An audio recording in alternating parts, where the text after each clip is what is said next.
So, Berto, instead of you and I playing Age of Empires all night long, I thought we would answer patron emails. What do you say? Let's do it. This is the Psychology and Shadow podcast. I'm your host, Dr. Kirk Honda. I'm a therapist and a professor. My name is Humberto Castañeda, and I am a tour guide in sub-Saharan Africa. So, patron Aaron from Boulder says, I would be so interested to hear your take on Adele's new song, My Little Love, and the healthiness or not healthiness of those conversations. Have you heard the song, Berto? No. Is it new? Is it recent? Yeah. And It's a slow song about divorce or breakup. And what's it called again? It's called My Little Love. Love. The notable thing about the song, if it was just that, then you'd be like, oh, it's a Adele song. But the notable thing is that interspersed throughout the song are conversations with her young child, Angelo. And then the song ends with a candid voicemail that she left on her friend's phone. So it has these little things kind of coming in and out of the lyrics. And so just to read you an excerpt here, the lyrics go, I don't recognize myself in the coldness of the daylight, so I ain't surprised you can read through all my lies. I feel so bad to be here when I'm so guilty. I'm so far gone, and you're the only one who can save me. So she's singing to her son, I think, and it's about how it's really hard for her to go through this breakup. And then the kid, there's an actual recording of her and her kid. She recorded conversations, and he's like, I feel like you don't love me. And she says, why do you feel like that? And he says, do you like me? And she says, mommy doesn't like anyone else like I like you, right? And then the lyrics go on, I'm holding on barely. Mama's got a lot to learn. It's heavy. I'm holding on. Catch me. Mama's got a lot to learn. Teach me. And then the conversation goes, Mommy's been having a lot of big feelings recently. And he says, like how? She says, just like, hang on, my fingers are trapped, like I'm a bit confused. He says, why? She says, I don't know. And I feel like I don't really know what I'm doing. And he says, oh, at all? And she says, at all. And, there's a certain British way of saying at all, Are they British? Yeah. Adele? Okay. Yeah. I didn't know she was British. Oh. What did you? I know little. You thought she was from the States? Yeah, I thought she was a States girl. You must have never heard her interview or anything. Anyway. I've not. I've only heard her voice in the songs. It goes on, from there, and she at the end, there's this voicemail of her going, I don't know what I'm doing. I feel like I'm falling apart. It seems real candid and does the boy personal. sound little? Like how little does he sound? Oh, he sounds maybe 4 or something. Okay. Yeah, very little. So the question I think that patron Aaron has is it healthy to have this artistic expression that includes your child and you saying to him, I don't know what I'm doing and I'm really sad right now. Is that too much disclosure to the child, and or is it unhealthy to put it into a thing that goes on into the world, or is it healthy to do that? What do you think, Berto? Well, it's funny. We in another episode we were doing, you brought up something that I hadn't heard about or I've forgotten about, where what is it? Not entrapment, enmeshment, right? Where if the parent is showing too much of what their inner feelings, their inner world to the child, it can actually burden the child. So as you were reading this, I thought of that. I'm like, oh, sounds a little heavy for a 4-year-old to process and know what to do with. There's also that aspect of like, it's a little exploitative maybe, but art can be or may need to be bold, and it's a little maybe hard though, because your little 4-year-old isn't aware or choosing. Well, she might have asked him, but he's too little to make that decision very well informed. So I feel ambivalent about it. I haven't heard the song, but it does, I don't know, it seems a little heavy for a 4-year-old to deal with. Yeah. And for the record, I don't know how old the kid is, but it seems like around that age. The first question is it saying too much to our child, just independent of it being in a song? If we're just looking at the conversations themselves, I don't know. There's no signs of it being enmeshment or harm, but it could be. But based on what is in the song, there's a lot of ways to raise a healthy child, and one of the ways includes being fairly disclosing to your children about what's happening for you. But as you said, Berto, it's about burden. It's about stress. Children cannot handle the burden of our troubles. When we're going through an adult problem like divorce, and we go to our friends and family members, people our age, those individuals can soothe themselves and contextualize everything and can see through the wilderness. They can say, well, it's hard for them now, but they'll get through it. A 4-year-old child does not know that. They can't know that. They don't have that experience. Plus, they are not independent of you, and they depend on you. If you're the parent, they need you to be invincible. That's 4-year-olds and 15-year-olds inherently believe and healthily, they believe their parents are invincible, that they can do no wrong, that they can do anything, they can solve any problem. And when you reveal to your child that you are vulnerable and have no idea what you're doing and you're falling apart, the child feels completely untethered, because the child needs to have a secure base. They need to feel like it's sort of be like if you wanted to venture off, you're on a boat and you want to swim away from the boat and explore over there. If the boat has a bunch of holes in it, you don't want to leave the boat. You know what I mean? Well, because that's because you don't know if it's going to be there to come back. Right. You're sitting there kind of out in the water. You're still afloat, but you're getting tired, actually quite tired. And you're like, I need to really be heading back to the boat. And you look on the boat, and the person on the boat's like, hey, come back. Now, just be aware, we're sinking. Yeah. That's not good. Right. So an adult has a boat of their own that they can go to. Children do not. You are the boat. And so if you display too much vulnerability, the child has too much stress and fear. But how do you navigate that? Because on one, it also can be very healthy to model to your children that you have emotions and that you can talk about them and maybe not always know what you're doing all the time. So, it's nuanced. The key is what is the child going through? Because you could do all the right things and still inject too much fear into the child. You could do everything wrong, and the child might not have a lot of fear. So it's hard to know. You just have to be able to predict and monitor and be attuned to what the child is going through. The general guideline, though, is when in doubt, don't disclose to your children like what's going on with you explicitly, because they don't need to know. Sometimes they might need to know the broad strokes, like, hey, mommy is stressed out today, or, mommy and daddy are breaking up and we're both real sad and we're going to have some sad feelings. And so some days you're going to see me a little bit more sad than others, but mommy will be okay. Maybe some information would help for the landscape so the child doesn't go crazy going, what's happening around me? But when in doubt, less disclosure is probably, especially for a 4-year-old, especially for a young child. Well, I kind of made a little bit of a mistake last year in 2021. Yeah. So how house prices were going crazy, meaning they were climbing and climbing. So I started to feel kind of greedy, and I was thinking, oh man, if I sold my house, I could move to a cheaper area and buy much more house. Even though I like my house, I like where I live, I really do. But it was kind of like that greedy thought, like, ooh, I could make out here in this economy. Were you thinking like Snohomish or something? No, I was thinking south, like the other direction, like Renton, way more south. Tacoma. Yeah. And so I remember you talking about that. I think I remember that. Yeah. So I started looking, and I actually got to the point where like we were gonna make an offer and everything, and I started realizing, oh man, this is becoming really stressful for the girls.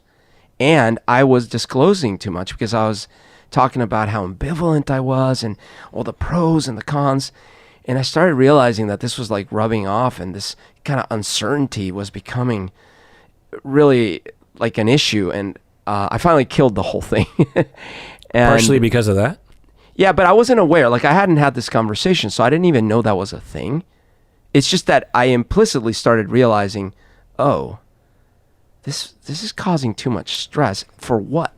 What am I gaining? So the notion of enmeshment and or over-disclosure to children is a new concept, which I'm not surprised by the way. Because So as you know, I have 2 degrees in parenting, as we all do. That's what I'm saying. That's what I'm saying. In my second degree, I've never heard of this thing. Right. Now, maybe you and I have discussed it on the show, but I don't actively remember it or understand it enough to have been applying it in my parenting. I think I've done a fairly reasonable job of appearing in control many times when I wasn't. However, I'm realizing, this was one of those times where I was thinking, if I let them know all the decision matrix I'm going through, but as I'm listening to this, I'm like, that's probably not the right approach. Right, especially for the littler one, because you know she's 6, and there's a very simplistic view of the world, and it's quite terrifying when you don't have it's terrifying anyway, but it's particularly terrifying when you're like, wait, Dad is out of control in our house, like we might move. Like, well, what's happening? Yeah. So what symptoms did you see? Well, kind of fixation on the topic and panicky kind of emotions. So that I actually ironically saw in the older one, but also the little one was just constantly she was like constantly talking about, and she was like, I really want that other house we looked at. That one's the right house. And it just started becoming like dominating everything. And it was like I started realizing, what's the upside here? Like, so we get slightly more square footage or whatever, but at what cost? And how disruptive and destabilizing this is. And we're uprooting them from their school, and we're like, this is dumb. Yeah. Yeah, I mean, it's wise, really. Yeah. So the other question you bring up is, what are the ethics of publishing your son's voice? And I've talked about this, maybe not with you, but in the videos that I watch sometimes, there are families on YouTube that will film their kids, and there's also reality TV shows, and we all understand that a 5-year-old can't really consent. They might say it's okay to put their lives on YouTube, but we all understand that 5-year-olds don't know the implications. They don't understand really what they're agreeing to. Plus the emotional pressure, if everyone else is going along with it in the family and their parents make a living off of this, can they really say no without negative consequences? No, absolutely not. So it is a major consideration that I think people should think about. Now, can we leave it up to parents to do that? Because parents should be able to know, and she's actually commented on this. She says that he will go through stages of hating it. She says she's like, I'm sure when he's older, he's gonna go through stages of hating it. What do you think about that? Stages. Well, I mean, true, probably, and it's also self-serving. Right. I mean, look, I'm split on this because as we're talking through this, I'm thinking, okay, so should there be no kids below a certain age in movies ever, for example? Because I could certainly make this argument. I was just watching a movie the other day where a kid who was probably 7 is in a scene where the adult in the scene is yelling and being super angry and all these things, and I'm thinking, I don't know that child is able to differentiate that this is just a scene. Yeah. I mean, consciously, sure, but I'm not sure that this is not going to leave any marks. Right. Right. And so, but does that mean we can't have any movies with kids in them? I mean, I wouldn't mind. And there's a way around that. Like, you film the kid from one angle, and then the kid goes home, and then you film the other person yelling. Protect the kid more. Yeah. Yeah. And they do that all the time. But because of that, I'm a little torn. So in this case, it's not like she asked the child to disclose all their life. It was just like a short conversation and things like that. But. Right. I think it's more much more disclosure is happening from her. Yeah. You know, if he, as the boy says, I'm playing with my wee-wee, you know, or something, something that could possibly bother them later on, then oh my God, can you imagine? Oh gosh, are you the one that plays with his wee-wee? Yeah. So, which some people will publish on YouTube and other things, right?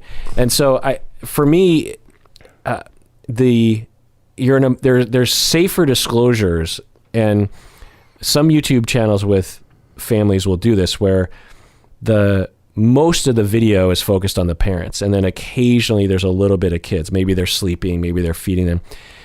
You just try to imagine, like, okay, if my kid, generally speaking, at the age of 20, did not like any of this stuff, would they really be upset about me publishing them eating Cheerios in the morning with sleepy head face? You know, is that going to really destroy them? Whereas there are lots of YouTube channels where their daughter is going through her first menstruation, and they put it on. They put it on, and they interview her, and it's like, okay, maybe that'll work out. Maybe the daughter will go up and say, well, I'm glad, you know, it was good to advocate for women's health and for destigmatization. Or she'll be, you know, depressed and suicidal and bullied, you know, because of it. So, you know, you just when in doubt, why? Right. So, okay. So one of my favorite Stevie Wonder songs starts with, I think it's his daughter. Isn't she lovely? Yeah, and she's crying, but she's a baby, you know, she's crying. Right. And it's and there's a lot of recording in that song of her crying and her being little, but it's to me that never felt exploitative. No, it's generic baby sounds. Exactly. Yeah. But the song is a beautiful sentiment, all these things. It's you know, it never felt exploitative. This one, again, I haven't heard it, but it borders a little for me, because I'm like, well, you're putting this out in the hopes that this is a commercially successful song, and you're sort of using the manipulation of the emotion that you're going through with your kid. But at the same time, I mean, isn't that art? Don't you open your heart to the world to make good art? And so, yeah. And what I'll say to that in closing is that, at the very least, what I can say is that this topic is almost never tackled in art, particularly pop music. And not only the pain of divorce in this way, I mean, obviously breakup songs are common, but in this way, because she's not saying, I want my husband back. She's saying, my son, I'm sorry that I'm suffering right now, but you're my only hope in this world. And, you know, I don't know what I'm doing. And which is a normal feeling to have when you're going through something like that. And to include the reality of the breakup, you know, it's not the obsession love, it's like the grief and the pain and the disjointed feelings and the guilt of being a parent. You know, it has those things in it, which I commend her for putting out there. You know, she didn't have to do that. So at the very least, I think it's a destigmatizing and really powerful piece of art. And I like her art and her music. So I probably would like the song if I heard it. Yeah. I just, for some reason, it was the type of the conversation with the little kid, assuming they are that little, that seemed a little above their head. But hey, who am I to judge? Actually, you know, but what I will say is this. When my first kid was really little, I always overestimated the level that their brain was at. Because it's easy sometimes you're having these little conversations with these little creatures, and you're lulled into the sense of like, oh, they're understanding what's going on. They're understanding what I'm saying.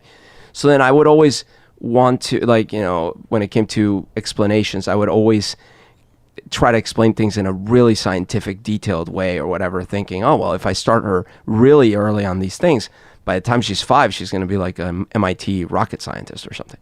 You know, but I totally fundamentally misunderstood the development stages of the brain of the child, such that, you know, by the time she was 4, she didn't remember like 99% of the things that we had discussed when she was 2. And there are things that certainly I thought their brain was capable of handling that they weren't. So, for example, scaring. like scary moments and things like that. I remember when she was 5 or something, or 4, I did a ghosty thing. I put a little sheet and I was like, "Ooh, I'm ghosty daddy." And she, quote, loved it, but she also kind of freaked out about it. And she wanted me to do it more, but I was like, oh, but she's kind of really honestly scared. It was really weird. It's like, I'm like, wait a minute. She must be taking some of this literally. Oh, right. She's 5 or 4, whatever. And you know, like when you're a first-time parent and you only have your first child and you don't have any comparisons and you don't quite remember what you were like at those ages, not entirely, it's easy to over or underestimate where they're at. Mm-hmm. And so I could see myself having had a conversation like that. I didn't, but I could have, where I was like, well, let me tell you what's going through my emotions and all these things, thinking that the child could process or even understand it. Yeah. Yeah, exactly. And when in doubt, don't, because the damage could be real, or at the very least monitor as you go, as you were doing. You're like, oh, wait. I'm attuned to her reaction, and I'm seeing a reaction out of her in this that is not what when I see that face, that usually means something really bad is happening for her. Yeah, right. And so that's not panic. That's like that's trauma happening. Yeah. You know? Okay. On Twitter, someone tweeted at me. I don't usually look at Twitter, but every few months I'll look at my notifications, and I saw one the other day. Someone said, "Hey, Dr. Honda." Oh, so just background on this. Years ago, for a long time, Berto and I never talked about our wives. And at a certain point, I don't know, 5 years ago or something, I just thought, oh, this is just so... Because I had a general non-disclosure policy around, you know, certain personal aspects of my life. You know, when I first started the podcast, you know, I'm a therapist, professor. Why do I have to talk about my personal life? I just thought, I'll just keep it professional. Over time, there were, you know, more and more disclosures, and it just became, over the years, increasingly inconvenient that I couldn't mention my wife. I'd have to say, someone I know or something. Yeah. And eventually I just like, okay, since I haven't talked about her for so many years, I have to kind of reveal Make a thing. Yeah. And so I did. I made a thing about it years ago. But I also was like, well, how do I refer to her? Because it sounds funny to say my wife. It feels funny. Just like, so I was talking to my wife the other day, you know, it just feels... Sign to the wife. Yeah, it just feels, I don't know. But I also thought, well, I can't say Stacy, because if you're a first-time listener, you don't know who she is. So I have to say Stacy, my wife. And then that sounds weird. It's cumbersome, you know? And I just thought, what do I call her? You know, I want to call her just Stacy, because that's what I usually call her. But I'm like, but what if... And so eventually, I don't know how I got to this, but I started calling her Podwife. I thought it was kind of funny, and I asked her about it. I was like, "What?" I was like, and I might have had other candidates for nicknames, and I said, you know, to her, I was like, "What if I called you Podwife?" And she's like, "Huh, that's funny. Yeah, sure." And so I started saying Podwife, and I wanted it to become a thing. It's sort of like with Tough or Bluff. You know, we established that at the very beginning, and I wanted a game, a segment, and I wanted to have a name. I wanted a unique kind of name, and, you know, deserving listeners. You know, I want things that make our podcast a little ecosystem, if you will. You know, and so I landed on Podwife, and I started using it. So, you know, sometimes I'd say my wife, sometimes I'd say Stacy, but sometimes I'd say Podwife, particularly on like Instagram or something. I'd be like, the Podwife and the dog, or, you know, because she'd be walking the dog, you know, just these little inside kind of labels or something. Okay. So on Twitter, "Hey, Dr. Honda, can you please stop using the phrase Podwife? I have stopped watching you because of this. What? You have a partner who works on the podcast, but she is not the wife of the pod. Phrasing it as such delegitimizes the choice to do this work and relegates it to duty. Thanks! ! Berto, what do you think? I mean, I have a lot of opinions about a lot of things too. Everything is a thing. You know, sometimes, and again, look, I am guilty of this. I get up in arms about things a lot less these days. You know, one of the things that helped me have a lot less battles to fight were having health issues, because when you're struggling with health, all of a sudden you have a lot less energy for getting upset about the other things. But, you know, I've done it. I've, you know, railed against the machine and railed against this and that and the other thing. What I'd say is, maybe as a group, collectively, I wonder if we could tone it back down a little bit. All of us, just like get our defenses, our hackles, our things, just like pull them back a little, contract a little bit, and be like, yeah, I may not like everything. I don't like these terms. I don't like those things. I don't like that you do this. I don't like you do this. But maybe I can just roll with it a little bit more and just lower the threshold a little bit, so that, yeah, okay, some things will really still rattle me, and that's just not, but I wonder if we could just pull back a little bit. Like there are bigger issues, bigger fish to fry. So like, can we choose our hills that we're going to die on a little bit more judiciously? That's the thing. Do you think that podwife is disrespectful? I mean, anything can be perceived as disrespectful. But when you hear it, you've heard me say it, did you feel like, ooh, that's mean? If Stacy had a problem with it, sure. I don't by itself think, oh, what? Podwife? Like, you know, I don't. Right. There are some words that would be charged that would be a problem. Like you know, if we had let's say we had a producer and it's like, here's our pod slave or something. Yeah, right. Like, that's not okay. Right. I mean, the thing to me, so first off, I'll say is I get it. If I didn't know, and I just heard someone say, you know, this one guy, he has a podcast and he calls his wife Podwife. I could see it. You know, I could see without any context, I could see saying like, huh, is that kind of a douche? Does he like, does he objectify his wife a little bit? You know, it's like, why do you, podwife? Because pod, I don't know, it just the phrase just, if you didn't have any context, it sounds a little objectifying. It sounds a little dismissive, a little bit. Mm-hmm. So, and I get that. So, but I would assume if you're listening to the podcast or, you know, you watch my channel, that you know that, one, I wouldn't do that. Two, do you really think I would use a term that would offend her? Do you think that I would publicly give her a nickname and publicly, you know, decide upon it without having asked her how she felt about it? Do you really think that I would do that? And I just think you would have to be completely disconnected and a first-time listener to even contemplate, or at least I would just hope that people would not think that I would ever do that. Okay. So, but I get it. I get that, you know, when you have tens of thousands of people hearing the term, there's going to be a percentage that are going to say, huh, that sounds disrespectful. And there's going to be a percentage of them that are going to get really upset about it. And that's okay. Well, what about podcubine? Yeah. But the problem is that I have, so all that, I get it. All that I can understand.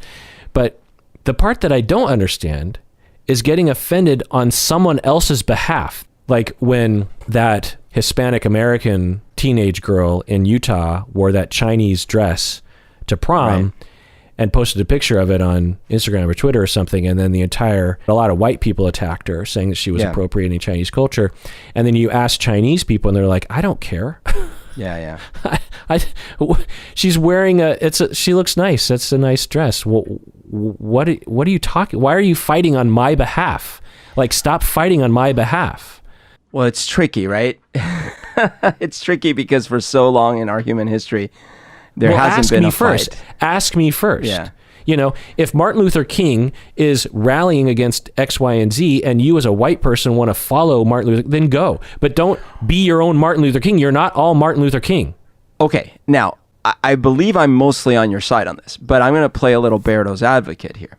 Because as we know, some communities don't feel like they can, or they are entitled, or implicitly feel they are not entitled to air grievances.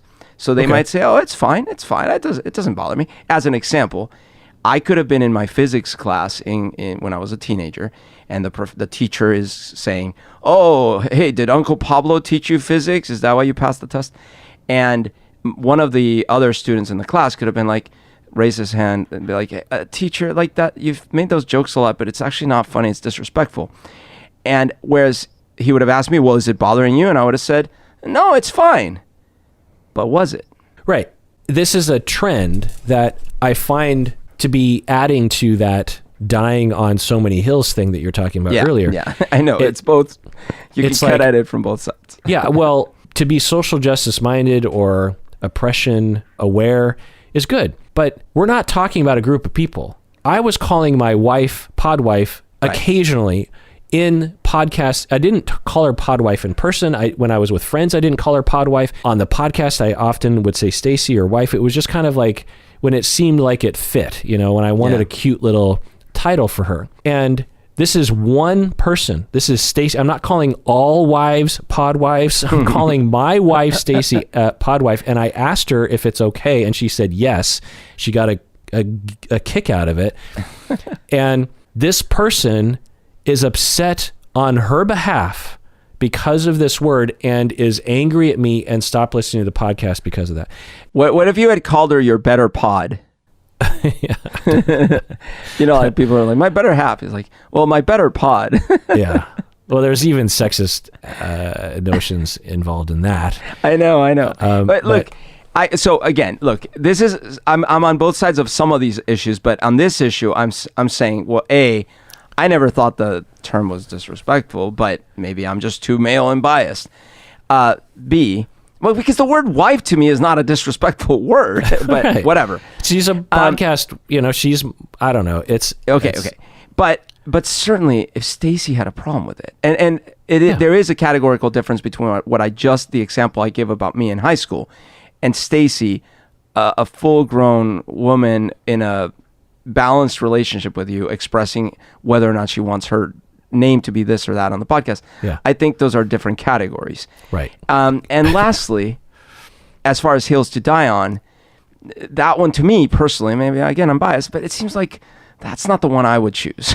Right, exactly. And now, again, I get it. Whenever you give someone a nickname and they don't like the nickname, it's hurtful. Someone just, has anyone ever done that to you, Berto? It's just like, I'm just going to call you this. Well, yeah.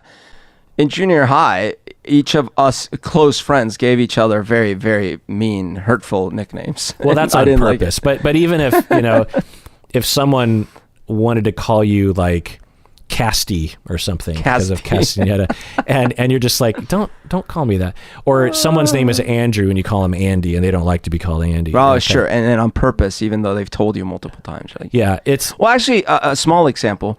My brother, when he was little, we all called him Alex. Alex, that was what we called him. The whole family called him Alex. We have to tell the listeners what his real name is. His real name is Alejandro. But, it had been anglicized when we were little, and so the whole family called him Alex. As he grew, he decided he wanted to be known by his actual name, Alejandro. And at some point in his maybe early 20s or something, that's when he made the shift. And I hadn't seen him for a bit. But I noticed that one of the other friend in our group calls him Alex. Yeah. I hadn't seen him for a bit, and I see him, and I'm like, and I was still calling him Alex. And I think he told me, like, kind of go by Alejandro now. And I'm like, what? That's ridiculous. You're Alex. And I remember not respecting that choice at first. Right.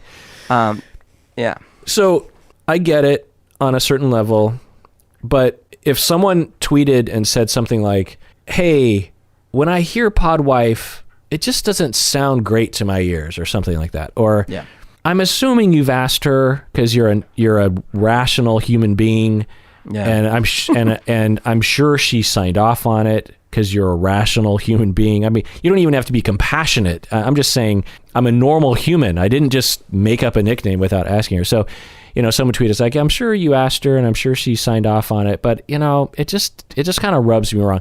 I don't understand. You're taking responsibility for your own feelings. You're just like, it doesn't rub everyone wrong, but it rubs me wrong. It doesn't rub you wrong. Apparently it doesn't rub your wife wrong. And I get that, but for some reason it just kind of, raises my hackles of sexism or something. I don't know. Right. I would get that. But to say like, you have a partner who works on the podcast, but she is not a wife of the pod. Phrasing it as such delegitimizes the choice to do this work and relegates it to duty. One, how do you know my wife doesn't consider it duty? Because there are times when she's not super enthusiastic to do the busy work of this podcast. Jobs are jobs. Yeah, I mean, when she's putting labels on things to mail out, it's not like she's jumping with joy. Well, look, even me. So, as you know, I like doing this. We've been doing it forever. But there's been days where I'm like, especially when I used to have to drive before we had to only be in pandemic. Like, no, kidding. I miss being in person. But, there's been days where I was like, oh, man, we have to record tonight and I kind of am feeling lazy or whatever. That's because anytime you have to do something as a human being recurringly, you're not always going to feel like it. Yeah. And so, but it just goes with the territory. Although I will say, since I'm always driving the boat, I almost never feel that way with this podcast. But I think that's a product of, I always choose what we're doing. So if I don't want to do something, I don't do it. Well, it's also on your schedule, which is totally fine. But it's like if I had a band and I am calling the shots, my band. I mean, I get where you're going, but it's actually on your schedule. Like, we could be doing this podcast anytime, but you only have certain times when you're available. Right, but it's working around the rest of my schedule, let's say, right? Like I make this time available out of the rest of my schedule. And so when there are, like, if I had a rough day at work, I still have to do this because I committed to it. You see what I'm saying? Yeah. And 99.9% of the times, it's great because I like doing it. But there's times where I'm like, oh man, I wish I could not do it tonight. Yeah. And does that mean that I am like a slave to this or something? Like, no, just... It's human beings sometimes don't like doing what they have to do. Sure. And does podwife mean I am trying to communicate that she's married to the pod and not me? No. But in conclusion, what I'll say is that even if it bothers one person, I just won't use it because I don't give a crap. Like, I just thought it'd be kind of fun to have a little nickname, but if it offends someone, even if I don't really understand being offended on someone else's behalf without asking them, because this happens to me sometimes. People get offended on my behalf as an Asian or a half Asian person. People will, have you ever had that happen to you? And you're just like, whoa, don't speak for me. Like, don't be offended on my behalf. Don't act like you know what I get offended by. Has that ever happened to you before? Maybe, I don't know. But again, well, the opposite happened too. I don't know. It's just like, I'm not ready to make that blanket statement because I feel like there were times in my life where I wish someone had, even though at the time I would have resisted it. Yeah. So I don't know. Well, as an example, many, many years ago, I've used this example before in different contexts. Many, many, many years ago, many of us are supposed to be going to a meeting. I'm trying to get my coworker to go to the meeting. They're having a meeting with someone else, and I'm trying to get their attention. And the other person says, oh, just a minute. And I'm like, ugh. But it's like my boss told me to go get everyone. So I'm like, no, really, we got to go to the meeting. So I later find out from my friend, from this person, that the other person said to them, what's the problem with that? Is it a language barrier? He's, about me, saying like, does he have a language barrier? Is that why he's not leaving us alone for a minute? That's the kind of thing where it rubbed me the wrong way. I'm not sure how I would have reacted if my friend had said, so, I told this other person that was not okay and that's not what, I'm not sure. I feel like at the time I would have been like, well, thanks. Because in that moment, I did feel like that was not okay. Yeah, that's literally the opposite situation where you wanted someone to speak up for you and they didn't. I'm talking about my wife does not appreciate other people being offended for her about something she's not offended by. You know what I mean? Right. Something that she actually enjoys. But then where I get like, I'm not sure is the example in high school, right? Where I wasn't offended at the time. I didn't know I was offended. If you had asked me, I'm like, no, it's fine. He's just making fun. It's fine. It doesn't matter. It's no big deal. And so that one gets a little grayer because I didn't realize. Well, I don't know exactly why you're saying this, but I'm telling you, my wife is strong enough as a human being of course she is. To identify if she's offended by something. Of course she is. But you will probably agree that as a category, she is still a woman. And so if, for example, she was on a show, and on that show, the host said something sexist, she might still feel societal pressure to not push back. I understand. Also, I would probably use the term podwife once every 2 weeks. Do you know what I'm saying? So it's not like I was constantly referring to her as podwife, and it was right. But I'm decoupling. I'm 100% on the podwife thing. Like I'm like, yeah, it's fine. I don't get it. Yeah, she's fine with it.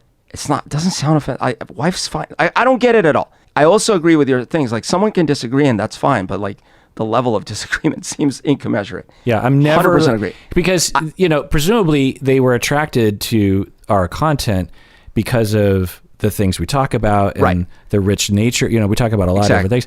And for that to be the deciding factor, yeah, totally. The only part that I'm separate from that, saying I'm not sure of, is how much someone should or should not try to fight for other people. How about you ask the person first? But what if they say they don't care? Then respect it. In some don't cases, assume. I don't know. But what about because you know where I'm going? If I go to the examples, like the extreme examples, like if you had asked a lot of slaves if they had a problem being slaves, they would have been like, no, this is great. There are some inherent self-evident examples, like slavery. So since you can go to an extreme in today's world, there are so many things that people are offended by that agree with nothing to do with slavery. Absolutely agree with that. That are highly questionable things to be offended by, and which is its own discourse. But to extend that weird offendedness into someone else's head and fight for them when they don't want you to fight for them, I find to be problematic and a part of the Twitter problem. Ask, at the very least, try. Now, maybe you don't respect the answer, which would be even more oppression, right? But how about you at least ask? Now, you can say that term offends me, even though I would go, what? But at least I couldn't debate that. To say you're offended on someone else's behalf when they're not offended is a delusion. You're inventing a thing in someone else's mind and assuming things about them, which I find to be sexist. That you would assume that my wife thought a certain thing when she doesn't. Like, how about you respect someone's boundaries and ask them? I've been on the receiving side. I've been on the receiving side of this, like in the example of the commercial where the guy goes to hit on the girl on the street and the dude stops him and is like, And, we've argued and I've been argued against about like, well, no, that's not the same, because I've acknowledged that for some women, they absolutely want you to do that. Right. But you can't know that prior to doing that. So therefore you don't. But why haven't you asked her first? How do you know she's going to be offended? You could ask if it's appropriate. But it's a category that you're trying to protect, even though it's not you. And because as she's coming out of 7-Eleven and you stop her in her tracks and say, by the way, can I ask you to hit on you? That's disrespectful to the flow of her life. Absolutely. So don't. So that's an example of where that dude putting his arm around the dude is protecting, even though he didn't ask, even though he doesn't know if she'd be okay with it. It's not the guy putting his arm. So if the guy goes up to the other guy and says, hey, don't do that, and he says, she will be offended by that, that would be a problem. But if he said she might be offended by that, you can't know if she's going to be offended by that, then just don't take the risk. That is okay. Because that's the truth. We don't have to rat hole. I think you're not seeing that there's a connection there. For me, I see a connection. I'm on both sides of this, though. I've been affected by it, but I'm also not sure that I want to. Right. But I'm also not sure I want to throw out the baby with the bathwater. What am I throwing out? Well, you're saying that in general, someone should not fight for someone else if they don't want them to fight for them, right? Yeah. Yeah. And I'm saying that works in practice probably a lot of times, but sometimes people don't know that they're being oppressed. And it's tricky. And this, by the way, and I don't think this is one of those cases at all. 0%. Right. But there are others that I've experienced in my life where I'm like, maybe someone should have fought for me at that time. And I would have said no. Right. I agree. I agree with all that. Yeah.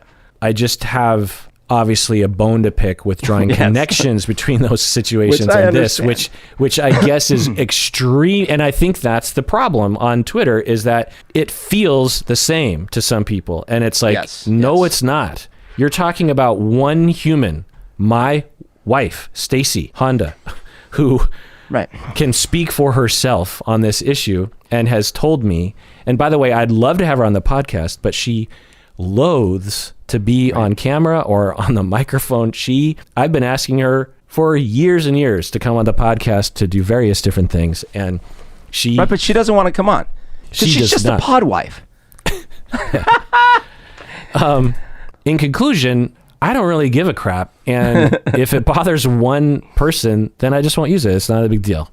I think the people not being able to distinguish nuance in categories is a problem. We talked about this when it comes to, yes, there are predatory monsters out there. Does that mean now everyone who makes any transgression of any type should now be treated to the same extent? Right. Should no one be able to learn from their mistakes? Should there be no process of reconciliation? Yeah. Right. That's the... Al Franken is the same as Harvey Weinstein. Yeah. And it's like, no. Like, now you could argue, I guess, you could argue that Al Franken did creepy, non-consensual things that he should be called out for and was, but he doesn't stand right next to Harvey Weinstein, and you can't distinguish between the two of them. Right. You know? Zero tolerance policies with no nuance are dangerous in their own right. And I'm not saying that's what this is.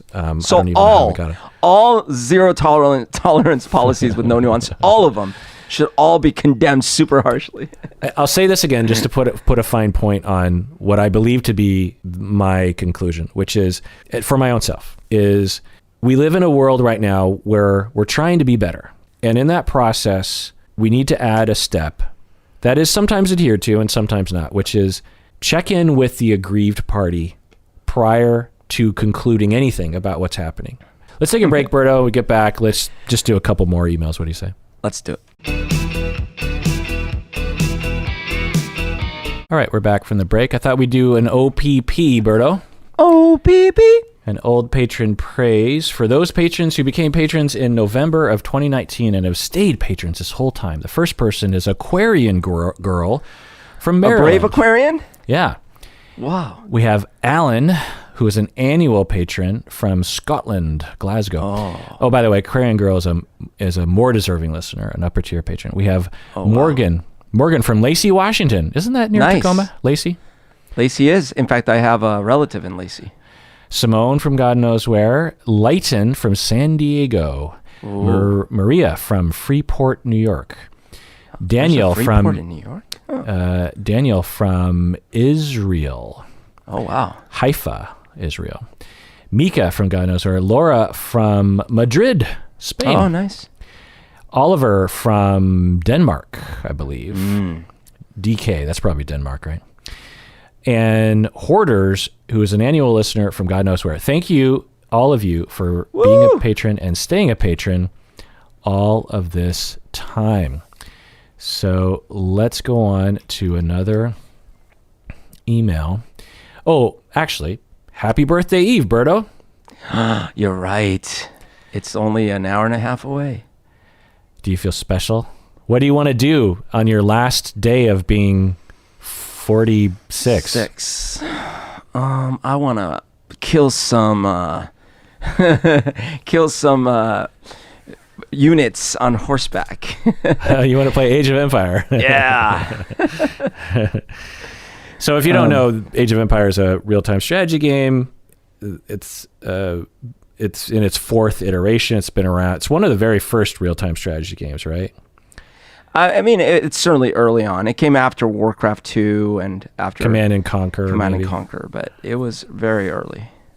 Yeah, and so the way we play is we play co-op on the same team against computer opponents, and we're getting better and better such that we can have the hardest levels of AI, and we can have multiple opponents. And but we weren't good in the beginning, though. We were pretty dismal in the beginning. It's pretty pretty frustrating at first. But we play literally every day. Yeah. I mean, sometimes twice a day. Yeah. And I've never had so much contact with a friend since I was in college, I don't think. And what's funny is we talked about playing another game, StarCraft 2. We talked about playing that years ago. Like, yeah, we should play. Yeah. Oh. When you lived at your other place, other place, we're like, we should play. Yeah, we should totally do it. We just never did it. Yeah. Yeah. I mean, what's surprising is that, because your brother plays with us as well, that the three of us are equally obsessed for so long now that we will show up every day and play.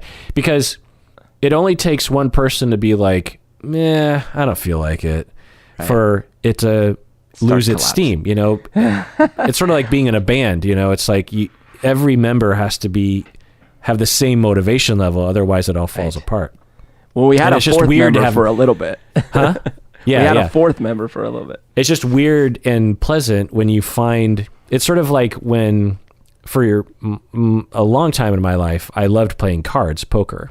I grew up playing poker with my dad and my family, and my dad is a very serious poker player, and so I, really loved playing, not for money, just for chips and just for pride and stuff. And I would always try to engineer games with my friends, and it was always a pain in the ass because one, they might not really want to do it, and if they agreed to, they would fuck off the whole time. They wouldn't pay attention, and I'd be like, okay, it's your. I'd have to literally direct every single bet and every single. That's so frustrating. Yeah, and because when you're trying to play poker, like. There's a rhythm. There's a rhythm to it. There's a rhythm, and you need the other players to be trying to play, because otherwise you get all these random moves that just kind of ruin it. Well, I don't mind random moves. I actually hate it when people rail against people making random moves. So I hate that I just say that. Yeah, I do. Because I find that it ruins the game when people aren't free to do what they want, that they're being evaluated based on the logic of their poker playing. Like sometimes that's fine, but there's a difference between logic and I'm just here to drink. You know what I mean? Yeah, it's like you want it to be competitive, I guess. But then I met Bob actually, and his friends. I met Bob in graduate school, and he introduced me to his friends, and they were all like me. Just obsessed with poker, and I didn't have to tell anyone what to do. In fact, every once in a while, one of the 6 players would get distracted, and the entire table would come down hard on them and say, hey, pay attention, pal. Like, what are you doing? Right. And I was in heaven, and so that's the way I feel with you and your brother. What happened is, like, I got... my brother and I talked for years about playing Age of Empires, meaning we used to play back in the day when it came out and stuff. But then years went by. I would talk to him when I would visit him in San Francisco. We're like, oh man, because he's like, I've been playing Age by myself. And I'm like, oh, we got to get online. We got to play. We never did it. A few years ago, I bought him a little portable computer that we could set up with Age so we could play. And then I bought myself the same model so we could do side by side. And all through Christmas that year, we just played Age. Wait, you bought 2 computers just to play Age of Empires? Yeah, just to play Age of Empires. And it was like the same little portable computer. Not laptop, portable computer. Just like very, what is it? Like a one in all, like the monitor has all of it in it and stuff. It's very small, because he didn't have room in his place. So it's like one of these tiny San Francisco places. And we started, and that whole Christmas, all we did was play Age. So then he went home, but he didn't take it with him because he couldn't yet take it with him. So we had withdrawal symptoms for a year. And then the next Christmas, we rallied again. And then StarCraft 2, we got onto StarCraft 2. And then he finally took it with him, and then we'd play. And that's when I started talking to you. I'm like, hey man, so my brother and I have been obsessed. We've been playing. And you're like, I'll play. And then we started playing StarCraft 2, and then the rest is history. Yeah. I mean, for me, video games has always been something I do late at night, like, a couple hours before bed or something. Like, I'm not a TV watcher. I don't just sit down in front of cable and veg. Like, I like to veg out playing a game. Yeah. And over the years, as I get older, it's really hard for me to find a game that I like, because I feel like it's sort of like when I was 13, pretty much anything that came on top 40 I liked, because I'd really been not exposed to music much by that age. Right. By 51 years old, I've played a lot of video games and I've had a lot of fun, and it's hard to introduce me to a new, or at least a compelling game that will scratch that itch. And so to find a game that I actually want to play, it feels good, because there will be stretches of time, like a couple years, where I'll try a game for a week and I'll be like, this is boring. And I never get it off the ground, but I always want a game to kind of have some fun with. But this is even better because it's like social, Social.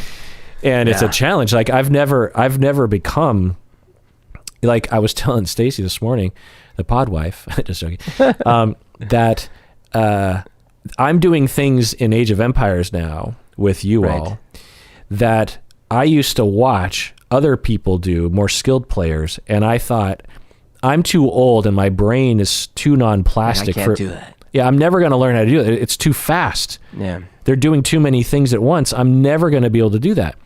And I'm doing it now. And I'm like, oh, my brain is plastic. I can learn how to do new skills. And it feels good, to get better. Soul. Yeah. So happy birthday, Eve Berto. Thank you. 47. Big 4-7. Prime number, right? I'm past the hump. What hump? I don't know. mid 40s. So wait, 4-7 is prime, isn't it? It's got to be, right? Yeah. 7. Yep. Okay. Wow. So I get a text from you today, Berto, and you're like, you did an episode on Encanto without me? And then I responded, Cry Berto, face. We did talk about it. Because I hadn't seen it yet, but you talked about it, and because people were asking you to talk about it. And you said you didn't like it. I mean, you said it was fine, but you said it was not. Well, I didn't go into Disney. much detail because you hadn't seen it. I didn't want to spoil anything. Oh, well. Yeah. Here's your chance, Berto. Let me erase the cry face and give you a chance to talk about it. Here's the thing. I watched it with the family, and I walked out of the theater, and I was terrified because I was like, oh, man, I bet you everyone loved this, and I'm going to have to sit here and pretend, basically, because I don't want to break anyone's feelings. I walk out, and sure enough, the kids loved it. They were talking a lot. But I look over at my wife at the harlot or something, and I'm like, hey, sorry. In that moment, neither of us, we were like playing poker. We just, go home. Later that night, I look at her, I'm like, what did you think of the movie? And then we kind of have a little Cold War for a second, and then we're like, oh, you didn't like it either. No. Oh my gosh. Oh, thank God. And then we started talking about it. Okay, so here's the deal. It breaks my heart because I know a lot of people love this. It's got like 94% on Rotten Tomatoes, whatever. People love this movie. And you're Colombian. A lot of Colombian people that I know love this movie. A lot of people on the Facebook group, everything, they love this movie. They wanted me to talk about it. They're excited about it. And it breaks my heart because I had very high hopes for this. It's a Disney movie. It's not Pixar, but it is Disney. Same studio that did Moana and stuff like that. So I'm thinking, we're going to get this. Now, I had some weird feelings from the preview. I remember I watched the preview and I was like, I don't know. But I have had, to be fair, similar feelings with other Disney and Pixar movies. I didn't want to really see Moana. I didn't want to see Coco. And guess what? Both of those movies blew it out of the water. So, I reserved judgment. Here's the thing. Let's just 4 categories. That's it. On the first one is just overall as a movie. And I have to say that the script was weak compared to its peers. There were a lot of things about the script that the story of it that were not well thought out or were over enginered. Yeah, let's drill down on this for a second because I agree. And I already talked about this with Rebecca, but I gave it a 7 out of 10. At first I gave it a 6, but then more I thought about it, 7. So I liked it. And there were parts of it that I loved and I cried at the parts, and there are elements of this movie, but I agree that its weakness is the script, in that when you compare it to a movie like Coco or Inside Out, Coco, maybe you could argue a little bit of this, but not a lot of why was that scene in there? There's an economy to a movie like Inside Out or Moana where each scene is important to the overall story. Each beat is like carefully designed to move the character or the plot or to set something up for later. There are things in Encanto where I'm like, I look back and I'm thinking, why was that whole scene in there? Why was the mysterious sand room in there? Like, what was that? I don't understand why that was even involved, Yeah. So one of the feelings I got, and I would put good money on this, I feel there were too many rewrites and too many opinions. This is just a feeling I got that, because so one of the songs in the movie is Dos Oruguitas, and it's a very pretty, beautiful song, actually. Yeah, and it's at one of the most powerful film moments ever made. I mean, the grandma is remembering her husband and the love they had, and then the terrible tragedy they go through and her emotional reaction. I mean, and that song is beautiful. I mean, it's a really powerful and film oruguitas are caterpillars that turn into butterflies, and so it's got this theme of two little caterpillars, and they go kind of in parallel, and then they become Is butterflies. it native to Colombia, those? There is a thing about butterflies. There's something in Gabriel Garcia Marquez. There's obviously very many beautiful species of butterflies. I'm probably missing some other big connections there. But here's the thing. I got the sense, because my wife actually made this point, and I was like, oh, that's interesting. I got the sense that at some point the story might have been more about the two sisters. And because that was in the movie, but they certainly eased off that accelerator. And the two sisters, there could have been a stronger story there. In the end, what happened is they had a lot of stories here. A lot of different characters, the intro song spells it out. Literally, there is a lyric in there that says, "Wow, buckle up, grandkid roundup," because there's so many characters, but it's like that. Yeah, that should have been a yellow flag. Right off the bat, you introduce so many characters, and the main character normally in Coco, in Inside Out, all these things, the main character has a clear flaw, and that's usually very standard, very typical, and you want it, you need that. Whereas this main character, she kind of, you could say, well, her flaw is that she's kind of insecure about her place in the family, but that's not actually a flaw. That's something that we can relate to. That's like, right. Yeah, it's understandable that she would be that way because of the way she's treated. Yeah, exactly. So it makes it a little hard. So that's the first one for me, is that the story, and we can talk about details, but the second thing for me is that the core payoff of this whole thing is not earned. In other words, when, spoiler alerts, but when the house collapses and in that moment you get the resolution between the grandma and the granddaughter, that is not an earned moment, because it goes from, she's upset at her, you're ruining everything, you're going to make everything collapse, and everything collapses. And the next scene is like, oh, I see now the error of my ways. Right. Yeah. That to me was the main flaw in the script that I cannot reconcile. There's, the sand scene, you could say like, well, it's just for effect. They're trying to create mystery around Bruno or something. Okay. But the turn of the grandma, I'm positive, was a major, when they have the whiteboard and they're writing the script in, the different story beats, that's the climax. So yeah, every arrow is pointing at that moment when the grandma changes from, you're ruining everything and you did ruin everything and now everything's ruined, to, I see now I was wrong, and that flexibility. Now, what's her name? The granddaughter, Maribel. Maribel says, Maribel. I can't remember. Is it Mirabel or Maribel? Mirabel. Okay. She says to grandma, look, it's about flexibility essentially, but the grandma is open and she agrees right away. And I said this with Rebecca, is there should have been, and Rebecca kind of agreed with this, that there should have been some internal internality to the grandma. The grandma I found to be a fantastic character. I mean, the animation, the voice, everything was just perfectly rendered. I mean, I believe that character is a real human being, you know?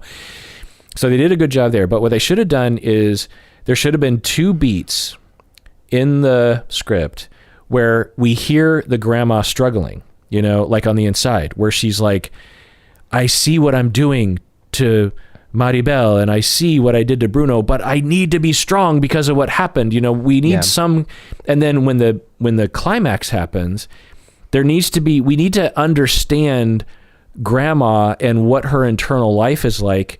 And there needs to be something that Maribel does that convinces her, or Mirabel, if they added that, I think that would have made it satisfying. So yeah, I agree absolutely. With you. And also that this would have been the time where Mirabel's flaw is the thing she overcomes, you know, like she finally believes in herself. She believed in herself the whole time. But anyways, and the third thing for me is a social aspect.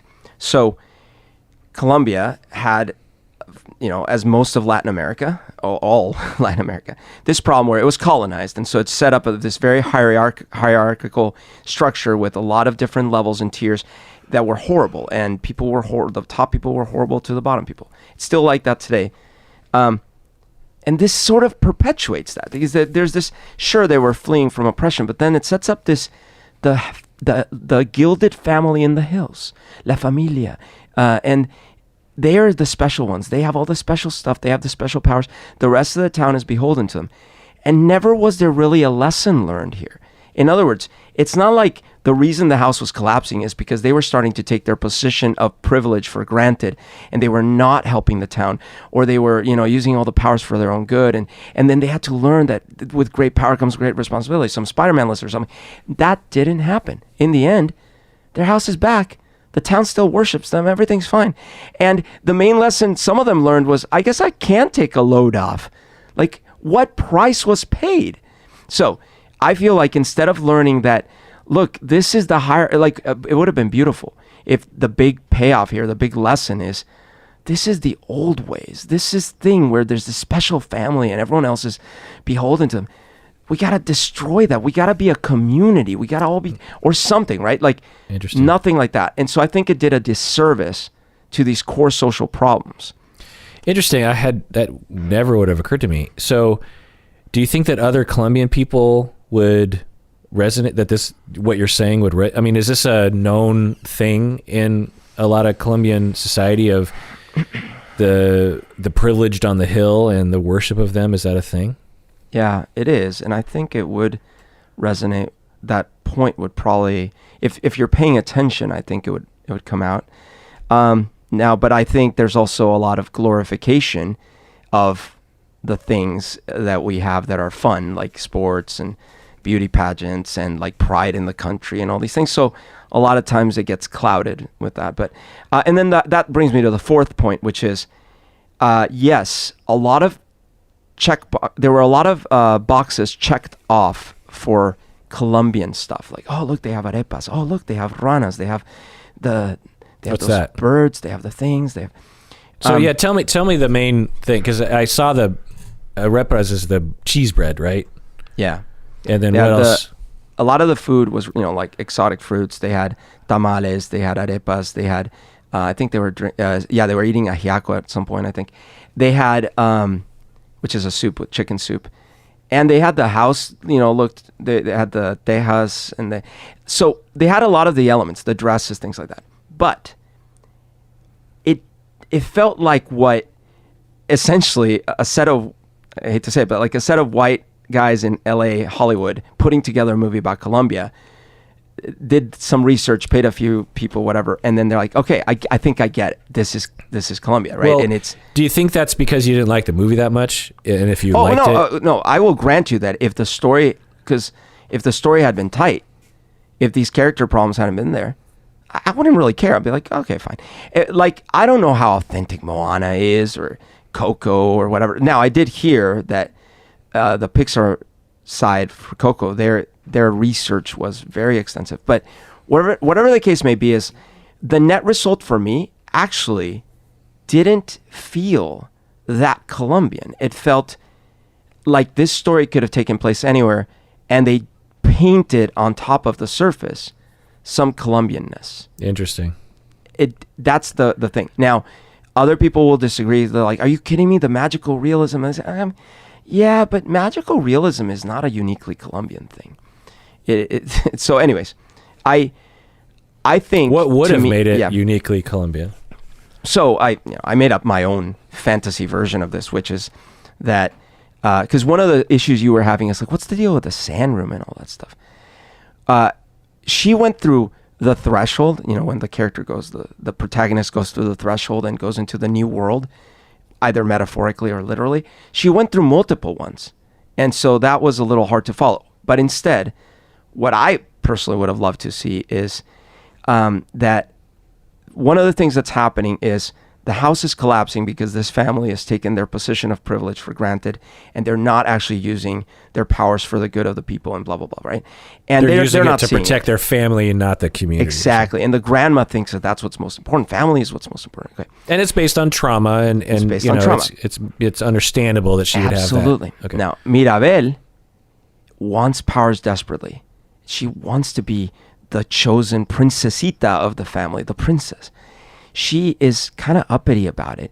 And she looks over at her sister. Oh, yeah, that would have been good. And her sister's actually she's the one that goes out into the town.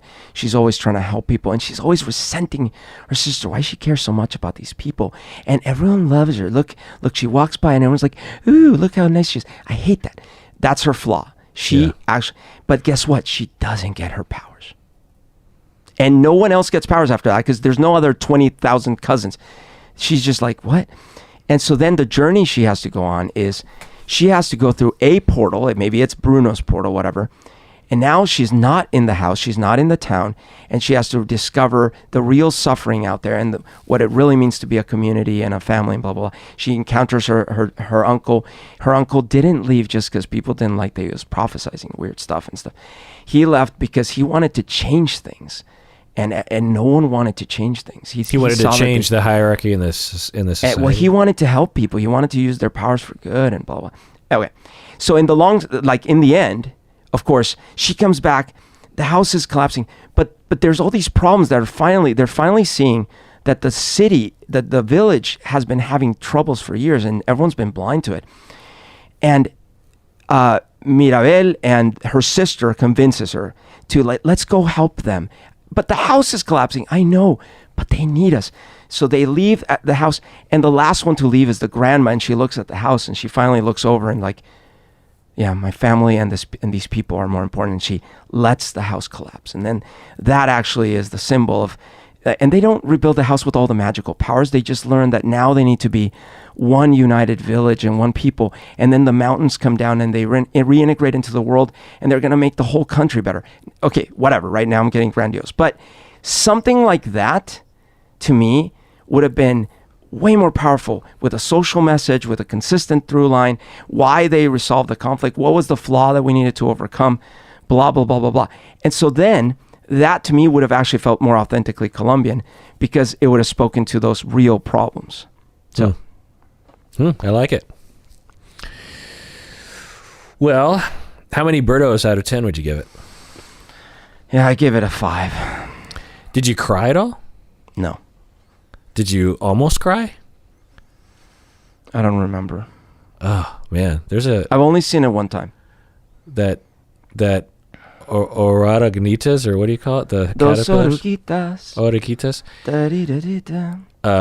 Oof. I mean, I put that sequence up there with the beginning of Up. I mean, it is moving.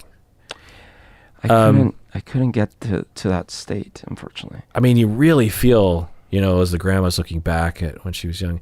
And the other thing I'll say, and I said this with Rebecca, that the message I get it why everyone wanted to talk about it, because the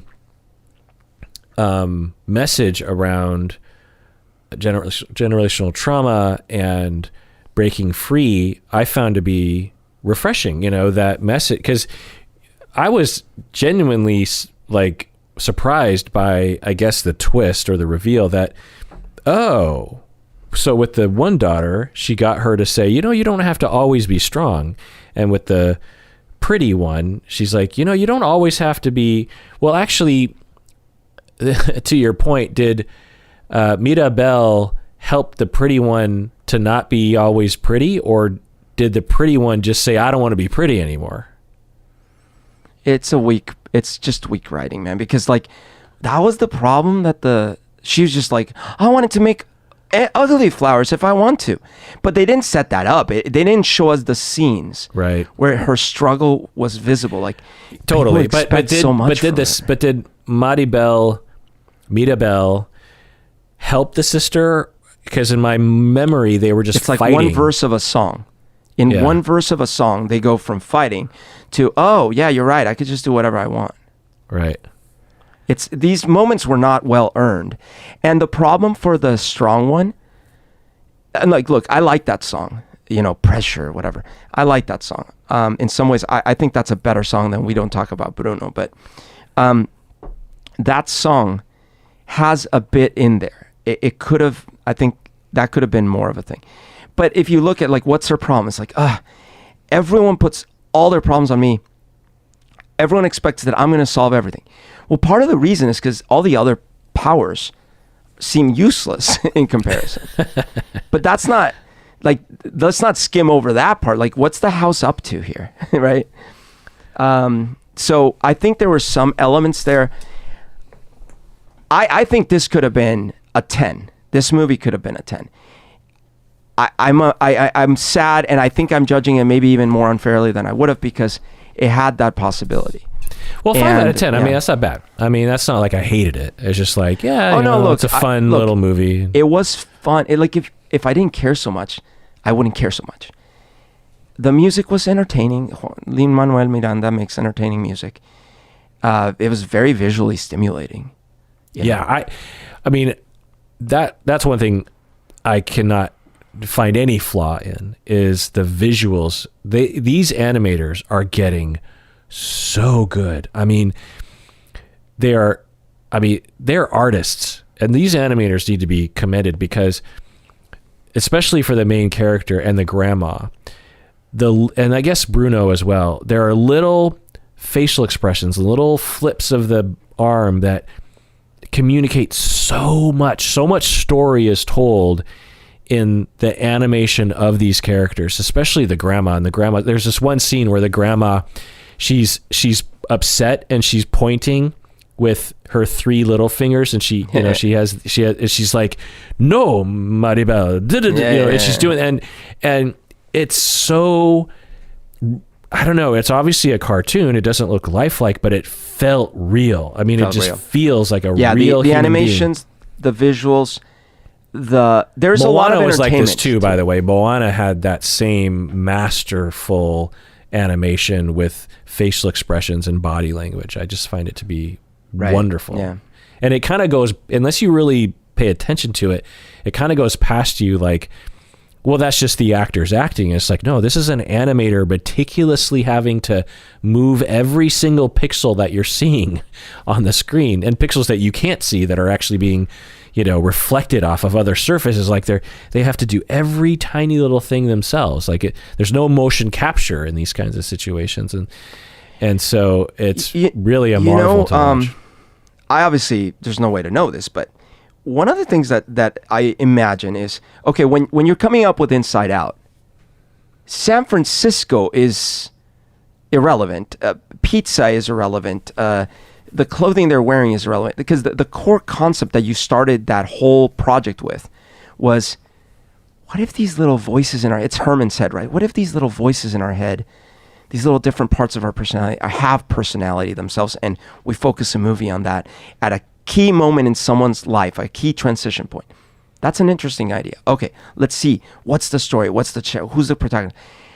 Coco, granted, maybe this one is, but you might have said, okay, so what's Dia de los Muertos, Mexico? So like these people, they're meant to, honor their dead and stuff. Well, what if there's this thing where like, you can come back, or you can go through, but you can only do it in these, and they start forming around that. And then who's the protagonist? All this stuff. Moana, they're like, well, there's these legends that are big in Polynesia and like Maui, and they can steal. Like, what if there's this island, and then you see how they start forming all the little bits. What I was unclear about in Encanto is, I almost felt like they're like, okay, we want to make a movie about Colombia. Like, it's time. Let's do it. All right. What are we doing? I don't know. Gabriel Garcia Marquez. Oh, okay. All right. Well, so magical realism. Go. Shoot every idea you've got, and we'll put them all in the movie. That's where I started feeling like, wait, there's a little bit of disorganized brainstorming here. Yeah. And I don't know if it was a result of multiple rewrites or too many cooks or whatever. Yeah. Yeah. Well, I'm sure everyone hates you now, Berto, because everyone on the Facebook fan page was gushing about this. So yeah. And I'm sure they hate me as well, just a little less, because I wish I could have joined in the complete, because I could have been like, yeah, oh my God, my people, but I can't. I will say, like I said, I liked it more than you did. And and I watched it a second time, and actually knowing where it was headed, I'd be curious what you thought of second run, because it makes a little more sense knowing where it's headed. You know what I mean? Well, here was a weird thing though. I had my mom watch it, and now she falls asleep in movies a lot, and she also did during this one. So I'm not gonna comment on. She agreed that a lot of things didn't make sense, but it's like, well, you were asleep for part of it. But the thing that was interesting is she felt the same way about it feeling like a coat of paint about the Colombian stuff, rather than like they really got it. So I thought it was just me, but she felt the same way. Yeah. Well, I mean, that's interesting. But you also said a lot of Colombians love this movie online and stuff, right? Yeah, although I've seen a lot of reviews from Colombians that say a lot of the same things. So that you're saying? Yeah. Like that also didn't like it for similar reasons and things. Interesting. Well, I don't know. Well, I mean, look, fact is, there's going to be 7 other Hollywood movies about Colombia next year, so we'll just watch those. Yeah, exactly. Let me be offended on your behalf, Berto. The fact is, the movie is doing really well. Almost everyone loves this movie. I'm just only disappointed because I think it could have been that much better. And everyone out there, please take care of yourself, because you deserve it.